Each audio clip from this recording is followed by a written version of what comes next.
Épître de Paul aux Philippiens, chapitre 3.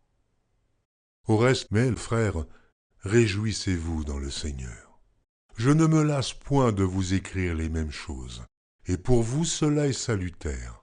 Prenez garde aux chiens, prenez garde aux mauvais ouvriers, prenez garde aux faux circoncis, car les circoncis, c'est nous, qui rendons à Dieu notre culte par l'Esprit de Dieu, qui nous glorifions en Jésus-Christ et qui ne mettons point notre confiance en la chair. Moi aussi, cependant, j'aurais sujet de mettre ma confiance en la chair. Si quelque autre croit pouvoir se confier en la chair, je le puis bien davantage. Moi, circoncis le 8e jour de la race d'Israël, de la tribu de Benjamin, hébreu, né d'hébreu, quant à la loi, pharisien, quant au zèle, persécuteur de l'Église, irréprochable à l'égard de la justice de la loi. Mais ces choses qui étaient pour moi des gains, je les ai regardées comme une perte à cause de Christ.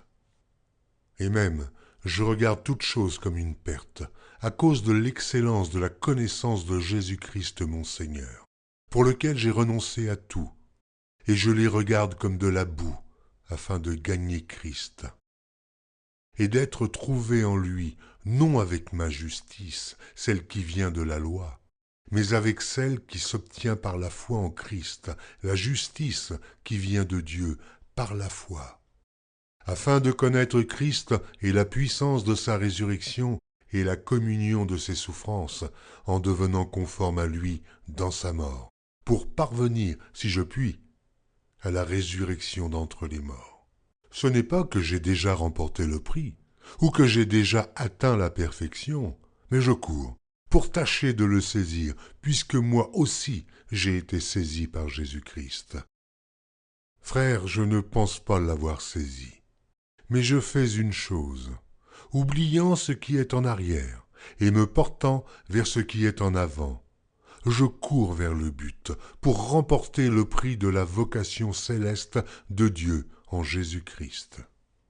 Nous tous donc qui sommes parfaits, ayons cette même pensée. Et si vous êtes en quelque point d'un autre avis, Dieu vous éclairera aussi là-dessus. Seulement, au point où nous sommes parvenus, marchons d'un même pas.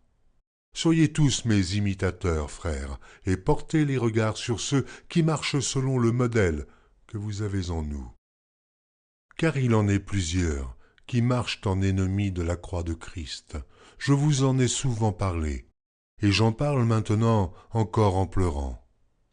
Leur fin sera la perdition. Ils ont pour Dieu leur ventre. Ils mettent leur gloire dans ce qui fait leur honte. Ils ne pensent qu'aux choses de la terre.